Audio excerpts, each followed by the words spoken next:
So welcome. Today I'm going to talk about the ecology of ethics. So I want to stop a minute. Have you ever heard of an ecology of ethics before? Have you ever even thought that it was possible?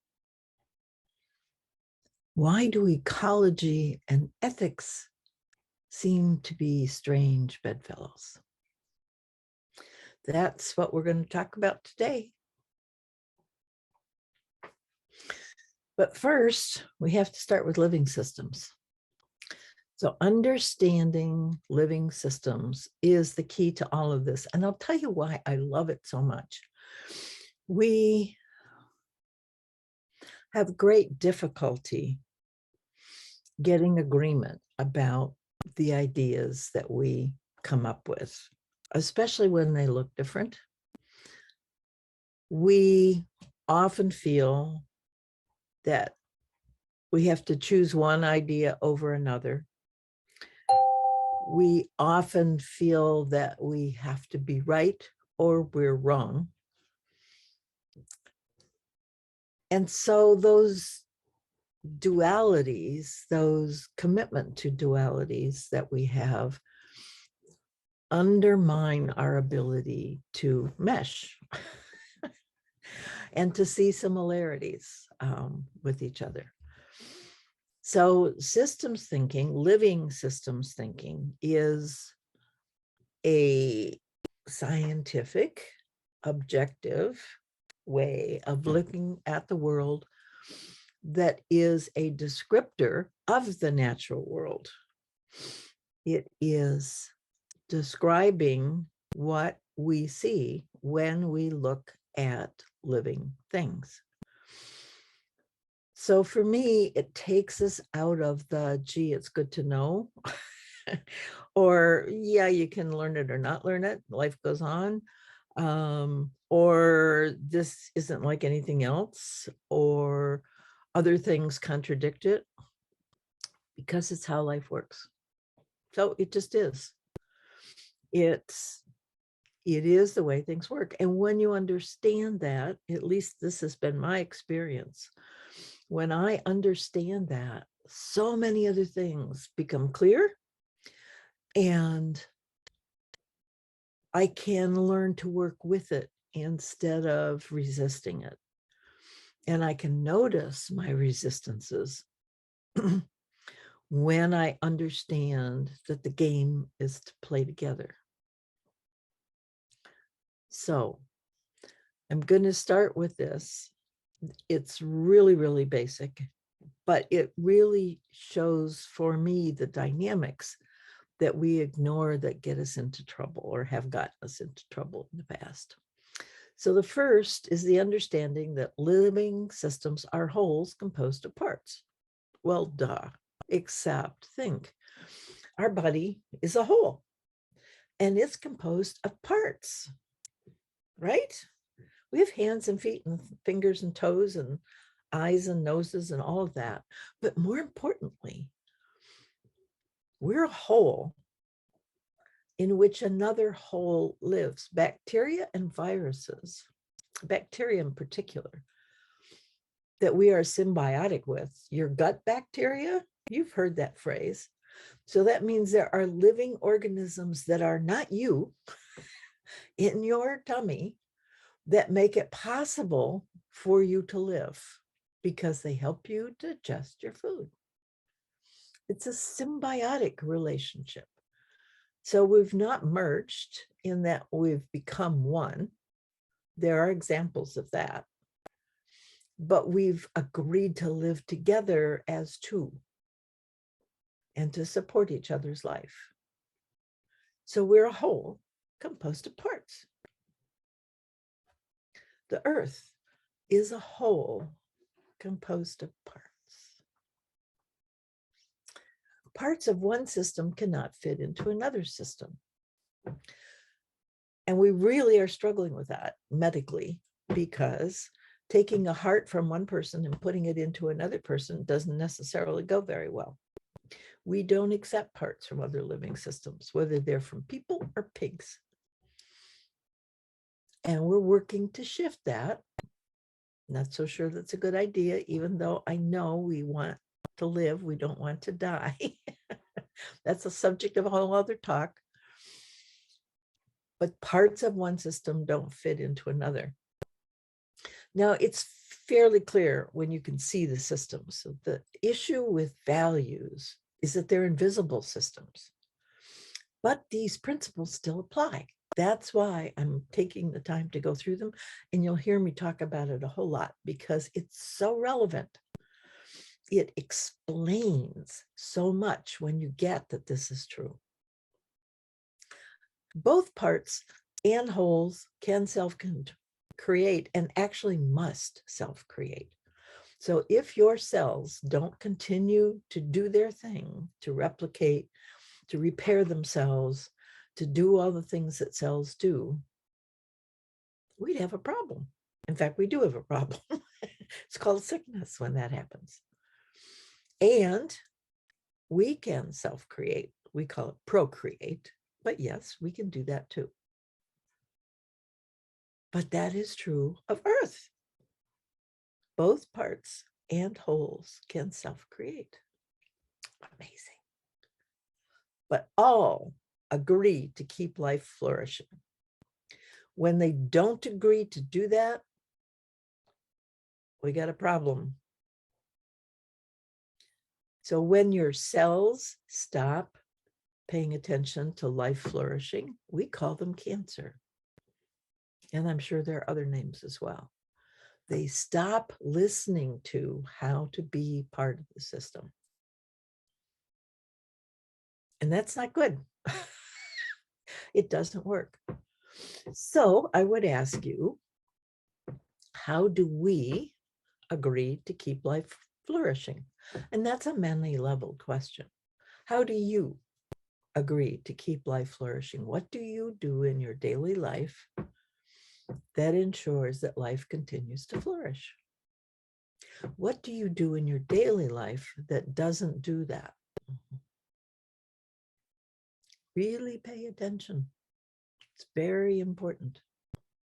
We have been seduced in this culture and with the language, if you're speaking English, that we use, to think of ourselves as separate, as not life.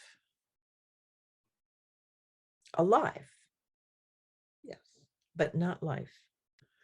So we don't maintain the commitment to keep life flourishing that all other parts and systems do.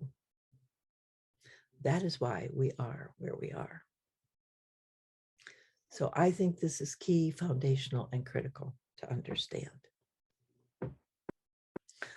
Values. Values are how we make meaning out of the experiences we have with things that are not us. Right? I mean, values are our statements, our commitments, our beliefs about how we can best interface with the world in ways that make us feel good about ourselves. Now, the feel good about ourselves is actually a many-layered item, because we can feel good about ourselves if we exist, but really, we don't feel really good about ourselves if we're the only one there. We want to have somebody else. And so ethics and values have been evolved because they help us understand how to work with others in ways that make us feel good about ourselves. However, we have forgotten in that conversation the larger system in which we sit, which is the earth. So we have to act in ways that make the larger system flourish so that we can really feel good about ourselves. And I think when we don't do that, we don't feel good about ourselves. We can rationalize, we can talk, we can have a mind that will give us a story about why it's okay, but our heart knows, because our heart's connected. And when other life flourishes, the heart doesn't do so, does fine. When other life doesn't flourish, the heart doesn't do so well. So values also form systems. And that's a critical new discovery. And that's the work of Jane Jacobs. She was clever enough to see that that is true. And that is an awesome, awesome, awesome understanding. And ethics are patterns of behavior that stem from the interactions of a coherent living system of values. And that is more complicated than it sounds. It would be complicated if there was just one system, but there are three. And that means that we have different kinds of ethics as well, which we do.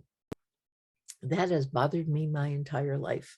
I've not understood why we could say one thing and do another, why we can declare this and then cheerfully do that, and not feel the dissonance, not explore the dissonance, not question the dissonance.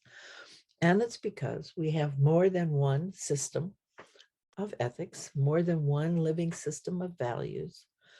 And we feel, because we don't understand that you can't take values from one system and put them in another, you can't take parts from one system and put them in another. We think we're being coherent because we care about all of those values. And we think we are the uniting factor in that values, and we're not. We're at the effect of those systems. And that's part of what creates the crazy making in the values world. And this is new also, the ecosystem of values or ethics needs to be coherent to the larger system in which they live. Now that is true at all levels. And we experience this. It's called culture when it's between people or in an organization, a group of people, however they're formed, a family or an organization of some kind. There's always a culture. There's always an understood set of values that inform how everybody acts. And what's interesting and what has been difficult for values people for centuries is that they keep trying to find the common denominators. But what they've seen is that the same value can look different in different places, and they've never understood that. But what's true is that the same value in each of these different value sets looks different, is expressed differently. Let me put it that way. Because it has a different context and actually a different purpose. So the last statement that the ecosystem of values needs to be coherent to the larger system in which they live is really true. But taken to its extreme, the larger system in which we live is the planet. Therefore, the ecosystems of values need to be coherent to the larger Earth system in which we live. And that's the key. That, I think, is the path forward. I think that's the way to begin to act coherently with rest of life. And it gives us a way to discern what is right and wrong, because they change. That's been a problem. You can't make rules about right and wrong because there's always something that doesn't fit the rule. And this is why. So the tree that you see is an expression of that ecosystem, but it's looking only at one unit, which is in this case a tree, or you can pretend it's a person because it really is. The person has roots, has connections, is a life form. So they're the essence of every living thing is life. And life is expressed in different ways in every living system, which is the magic of it. But our essence is about life. Now you've heard and maybe even spent some time on trying to be your authentic self, that you should be your authentic self, that that's what we're striving for, is to be the real you, the real me. And you probably discovered that it's way easier said than done. Why is that true? You would think if we are we, that we could just be us. But we're, of course, socialized not to be us. We are socialized to fit into the larger ecosystem in which we live, which is at first a family. And then we develop other larger ecosystems from there. And sometimes we're one way in one ecosystem and another way in another ecosystem. So the authentic self, the core, the trunk of who we should be, gets shifted sometimes into what we're calling the social self. So it's the self that fits and works hard to be coherent in the larger system in which it fits. Now, this can be a problem, which is one of the reasons why we feel that dissonance. If that larger system has expectations that don't feel comfortable for us, like all women are subservient, that's a problem. How do you fit into that ecosystem? Being your authentic self if you're a woman. And even if you're a man, noticing that there's something unique that's valuable from that different other. And yet the system in which you're in, the culture in which you're in, says that one part should be subservient to another, means you're losing the richness that that other part brings, which is what partnership can help express. So social self becomes an artifice that we try and fit our authentic self into with more or less success, more or less discomfort, and sometimes huge discomfort. I am a believer that most of what we call mental illness, not all, but most of what we call mental illness, is really the lack of fit, where the authentic self is rebelling against being forced to be a social self. There are also times, however, when we decide to be an ideal self, when we have a picture of how we should be. And this can come from a religious background, a political background, just our own understanding of what's a good person look like. And so we never get angry, or we always do something. And we strive to be that ideal self. Now, it's wonderful to have something to strive for. But if it's not who you truly are, if you don't understand who you truly are, and if you can't accept yourself, all the warts and hearts included, then it's awkward trying to be that ideal self, because there's a dissonance between the ideal self and the authentic self. Is there a time to be appropriately angry? Perhaps. And if you choose not to be angry in that situation because the ideal says you will not feel anger, is that a good thing? Does that make you a better person? Interesting thought, don't you think? So working with the authentic self and touching the essence of who we are, which is life, means that we can bring forward through our heart, with the help of our mind, who we are, what our gifts are, into the life around us. But it really helps to be in a culture, in an ecosystem where that is accepted. And there are spots where we work on this, where we actually try and do this. But it takes time. Ecosystems take time.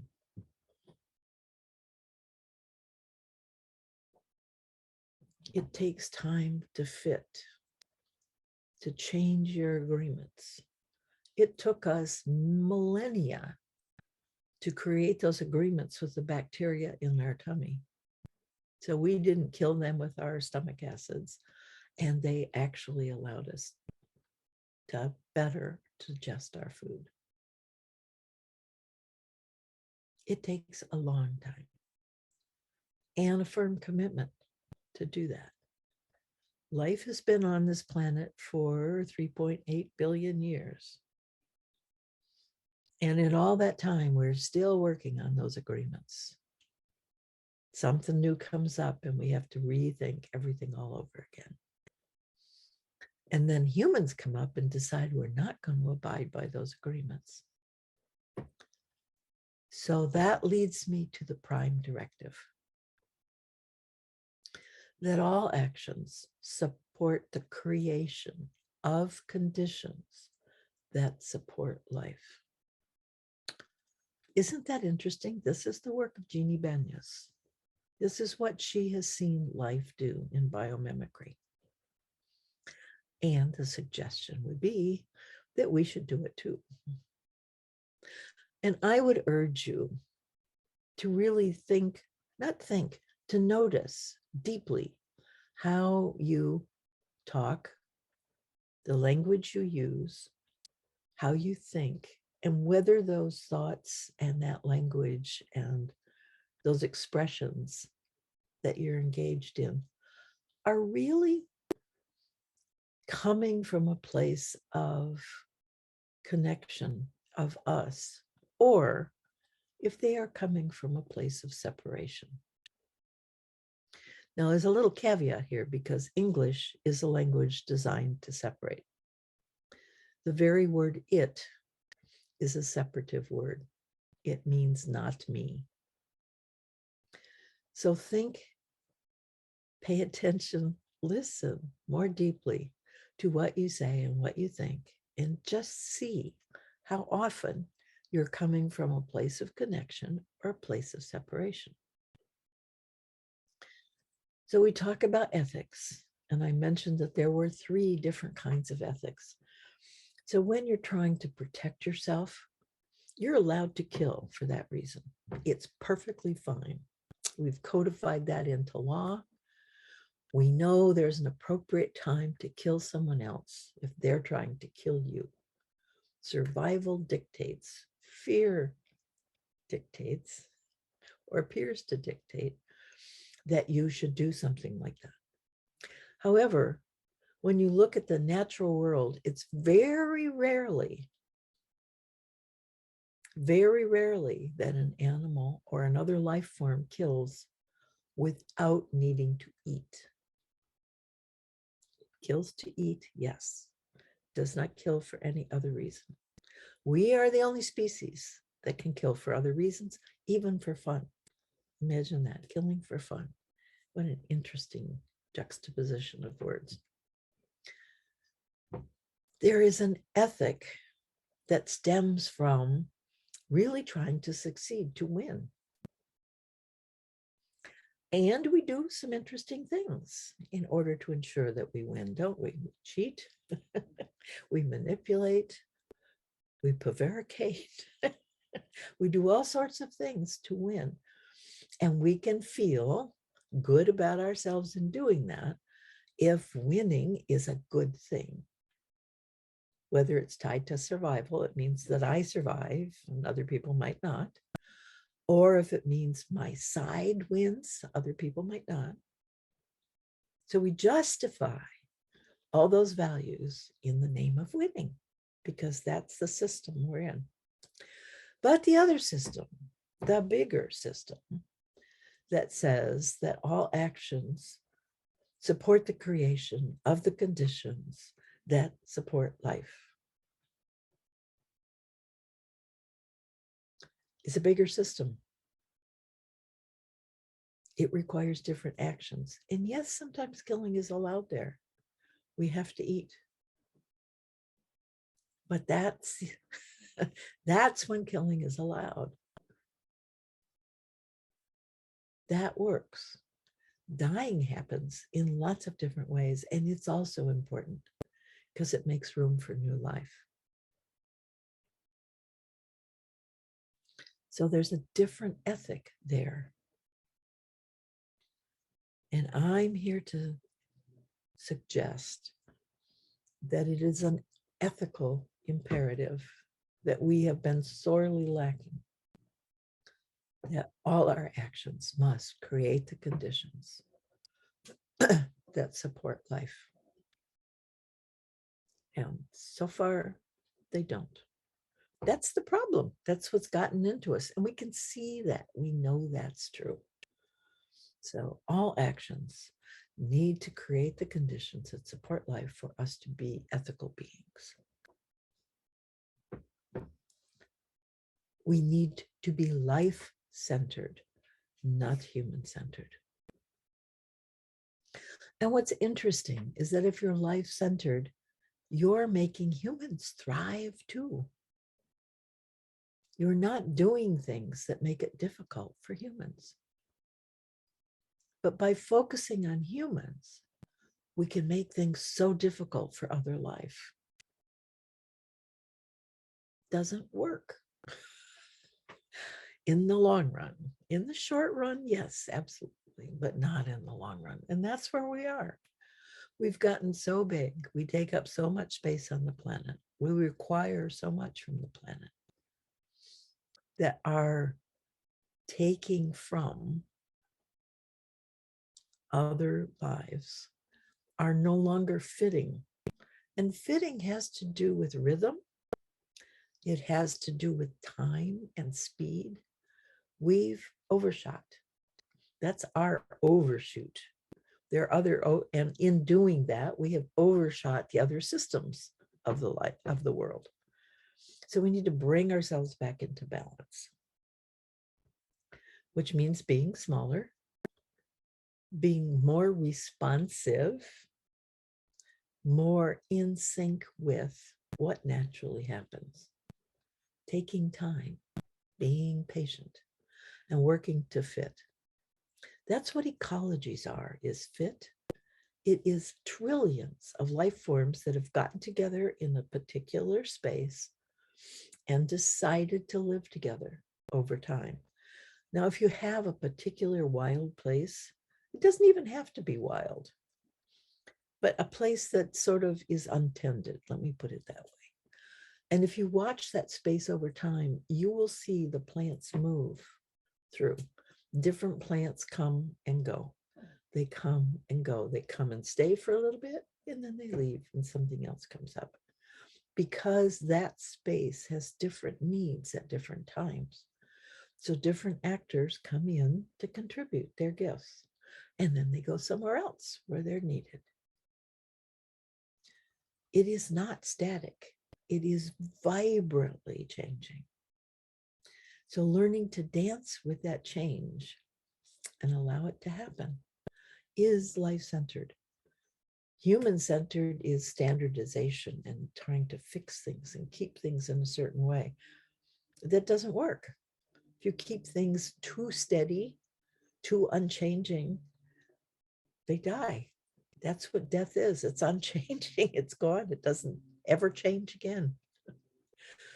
So we're playing with life in some really sad and very provocative ways, instead of playing with life in very joyful and exuberant ways. And that's the suggestion, that we can do that. And we need to do that.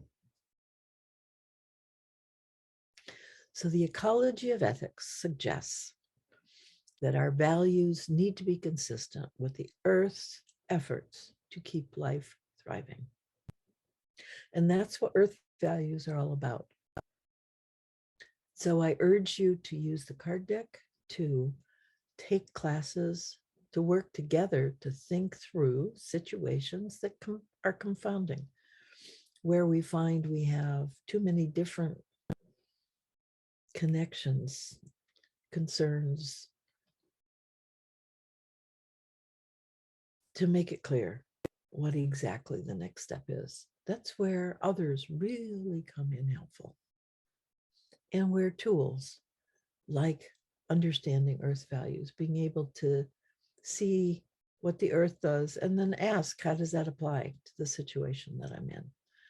How can I understand the situation in a way that supports life, instead of in a way that's either separate or not life enhancing. You don't have to have a death wish to work on dying. You just have to be anti-life.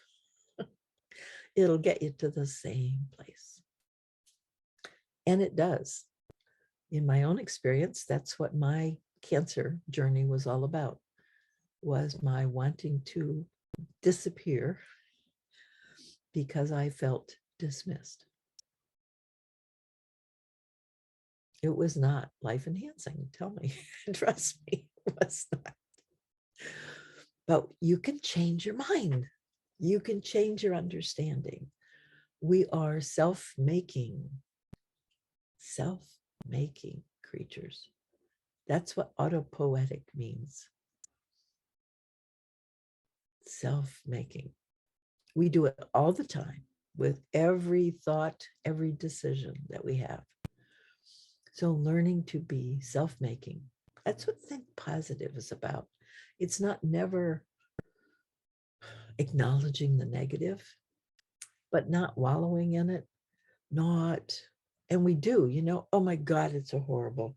Oh, I don't get why he's done that. Oh my God, he's always this way. Oh, my life just sucks. Everything I do is. Those are wallowing. And they're not wallowing in life. They're not wallowing in your heart. They are beating on your heart and hurting your heart every time you do those things.